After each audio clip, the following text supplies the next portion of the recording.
Hello दोस्तों। सर्वप्रथम पिता ईश्वर का धन्यवाद हो, क्योंकि उसने हम सबों के साथ रहा विगत समय में, और जो भी हमारे बीच में आने वाली थी घटना और हमारी मृत्यु, जो भी हमारे जीवन में समस्या आने वाली थी, उन सबों को दूर किया है और हम सबों को एक नया समय दिया है, एक नया दिन के साथ जोड़ा है। तो हम उसको धन्यवाद देते हैं हृदय से। और मैं भी उसकी असीम अनुग्रह कृपा से अब तक सब हम जीवित हैं, और हमारे अंदर श्वास है, ये हमारी बहुत बड़ी गवाह है। और मैं भी उसकी अनुग्रह और प्रेम से ही और एक नई वीडियो बनाने पाता हूँ। एक दिन एक भाई से पूछा कि भैया आपकी तैयारी कैसा हो रहा है। वो कहता है, कौन सी तैयारी भैया, तैयारी कहाँ से शुरू होती है। मैंने उसको कहा कि तू क्या करता है इन दिनों में। वो समझ गया कि ये बाइबल पढ़ने वाला आदमी है।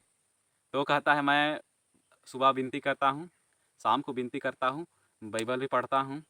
ऐसा मुझे जवाब दिया। मैंने उसको कहा कि और भी तैयारी करने की आवश्यकता है, और भी तैयारी करने की आवश्यकता है। यीशु मसीह जब वो गए इस दुनिया से, उस समय एक बात कह के गए थे कि मैं जल्द आने वाला हूँ, जल्द आने वाला हूँ। उन दिनों से कई लोग तैयारी कर रहे हैं, लेकिन आज हमारा तैयारी कैसा है। यीशु जब इस दुनिया में आए थे, तो वो खुद नहीं बताया था कि वो कब आएंगे, खुद नहीं बताया था वो कब आएंगे, लेकिन तैयारी के विषय में, कैसा तैयारी करना है उसके विषय में वो बात किया था। जब हम लोग पढ़ते हैं मत्ती 25 अध्याय को, तो वहाँ पर 10 कुंवारियों के विषय में लिखा है। 10 कुंवारियों के विषय में लिखा है। कुंवारी मतलब जिनका शादी अभी तक नहीं हुआ है, और वे 10 कुंवारियों के हाथ में मसाले हैं। और मसाले का मतलब है परमेश्वर का वचन। और मसाले में जो आग जलता है, उसका मतलब है परमेश्वर का स्वभाव। और मसाल के साथ उन लोग का हाथ में जो कुपिया रहता है, उसके अंदर का तेल जो प्रतीक है पवित्र आत्मा। तो बाइबल बताती है वे लोग सो गए, वे लोग सो गए। उसके बाद आधी रात को धूम मची, दूल्हा आ गया, दूल्हा आ गया। और जो तैयारी थी, जिनके पास तेल था, कुप्पियों में तेल था, वे लोग दूल्हे के साथ चले गए। क्योंकि जब मसाल को, आग को बुझा के वे लोग सो गए थे, जब आधी रात को दूल्हा आया, तो वे लोग फटाफट तेल को डाले और मसाल को जला लिए। ऐसा करके वे लोग अपना तैयारी किए थे पहले से, और दूल्हा आया तो वे लोग चले गए, दूल्हा के साथ चले गए। ऐसा बताता है यीशु। उसके बाद 10 कुंवारी में से 5 बच गए, 5 बच गए, वे वहीं पर रह गए, मांगते रहे मांगते रहे, कोई नहीं दिया उनको, कोई नहीं दिया, और वे लोग रह गए। इसका मतलब है, जो कि इन दिनों में हमारे अंदर जो कुपिया उन लोग के हाथ में था, वो दर्शाता है हम लोग का शरीर को। और हम लोग का शरीर के अंदर क्या है, कुपियों के अंदर में उस समय में तेल था। लेकिन अब के दिनों में हम लोग का अंदर में पवित्र आत्मा की जरूरत है, क्योंकि तेल पवित्र आत्मा का प्रतीक है। और हम लोग को पवित्र आत्मा से भरना कैसा हम लोग करेंगे। पवित्र आत्मा से भरने की आवश्यकता है हम लोग का शरीर को, है ना। पवित्र आत्मा की से भरने की आवश्यकता है।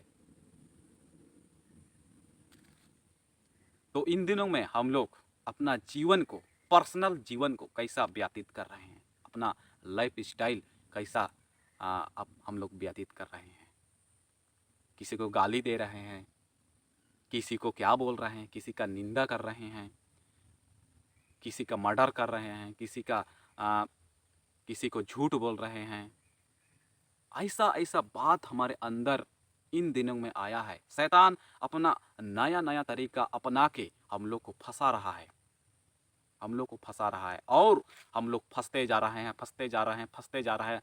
और हमारा प्रभु यीशु मसीह से हम लोग दूर जा रहे हैं, दूर जा रहे हैं, दूर होते जा रहे हैं। और वो एक दिन आएंगे, वो एक दिन आएंगे, हमारे सामने रहेंगे, और हमारा न्याय होगा, और हमारा बीता हुआ जीवन काल को देखेगा, जीवन काल को देखेगा।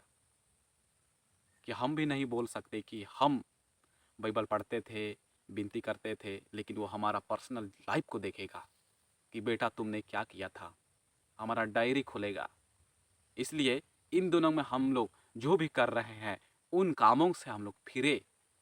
वो दयालु परमेश्वर है, क्रोध में धीमा और अटल प्रेम से भरपूर है। जब नीनवे के लोग बिगड़ गए थे उन दिनों में योना को वहां पर भेजा और योना के द्वारा उन लोग को चेतावनी दिया गया और वे लोग पश्चाताप किए और उनका नाश होने से परमेश्वर बचाया। परमेश्वर अपना सोच को बदल लिया और उनको नाश नहीं किया। इस प्रकार से आज भी हम लोग को परमेश्वर अपने पास बुला रहा है। हर घड़ी हर समय वो इंतजार करता है। जब उड़ा पुत्र बाप के पास से दूर गया था, जब लौटा उस समय उसका बाप ने कभी नहीं पूछा कि जो पैसा मैंने दिया था वो कहाँ तुमने उड़ा दिया, कभी नहीं पूछा कि जो संपत्ति मैं तुमको दिया था वो कहाँ उड़ा दिया। लेकिन वो ऐसा किया और दूर से ही उसको गले लगाया, आओ मेरे बेटे आओ, और उसको चूमा और उसको गले लगाया और वहाँ पर पार्टी किया। ऐसा हमारा परमेश्वर इंतजार हमेशा हमारे लिए करता है, हमेशा करता है। और इसराइलियों के जीवन में भी वो कहा था कि हे मेरे बेटी, मेरे बेटा, मैं तुम्हारे लिए क्या नहीं किया। मैंने तुम्हारे लिए पूरा मिस्र देश को बर्बाद कर दिया, मैं तुम्हारे लिए लाल सागर को दो भाग किया, तो तुम मुझसे क्यों दूर जा रहा है। मेरे बेटी मेरे बेटे वापस आ जाओ मेरे पास, मैं तुम्हें अब भी स्वीकार करूंगा, मैं तुम्हारा इंतजार कर रहा हूँ। प्रिय भाइयों और बहनों, जितने भी हम लोग अभी जवान हैं, हमारा जीवन जो बीता है वो कैसा भी था, हम लोग उसको मानेंगे अपना पाप और यीशु मसीह के द्वारा हम परमेश्वर के पास जा सकते हैं और अभी भी वो हमारा इंतजार कर रहा है। हम अपना जीवन को बदलेंगे और अब से मैं यही आप लोग से कहना चाहूँगा कि रोज़ आप लोग कम से कम एक ठो वचन पढ़िए। ज़्यादा नहीं बोल रहा हूँ, एक ही पद पढ़िए और उसको याद कीजिए। जो कि वो कहता है आत्मा की तलवार जो परमेश्वर का वचन है हमारे साथ हर घड़ी हर समय वचन रहेगा, हमारा हथियार। आंख मूंद करके हम लोग विश्वास कर सकते हैं कि वो शैतान हमारा कुछ नहीं बिगाड़ सकता है। हम परमेश्वर के साथ संबंध बनाएं और जो हम लोग को एक दिन वो लेने आएंगे उस समय हम लोग उसके साथ चले जाएंगे, हम मिलेंगे, हवा पे मिलेंगे। तो यही है आज मेरा वीडियो बनाने का मकसद कि हम लोग इन दिनों में अपना जीवन को, अपना पर्सनल जीवन को कैसा व्यतीत कर रहे हैं। हमारे गांव में भी हम लोग देखते हैं कि जहाँ पर अच्छी बात को बताते हैं वहाँ लोग नहीं जाते हैं, लेकिन जहाँ बुराई होता है वहाँ इतना भीड़ होता है, इतना भीड़ होता है। हम लोग सम्मेलन जगह में भी देखते हैं कई लड़के लड़कियाँ रात को जाते हैं और रात को बैठते भी नहीं हैं, बाहर बाहर घूमते हैं, बाहर में घूमते हैं। इस प्रकार से हम लोग का इस दिनों में कई प्रकार की बुराइयां हो रहा है, कई प्रकार की बातों को हम लोग देखने पाते हैं। गलत गलत जो कि सोच विचार हम लोग का एकदम गलत ही हो रहा है। इसलिए हम लोग फिरे और परमेश्वर के निकट जाए, वो अभी भी हमारा इंतजार कर रहा है। सबों को यीशु सहाय।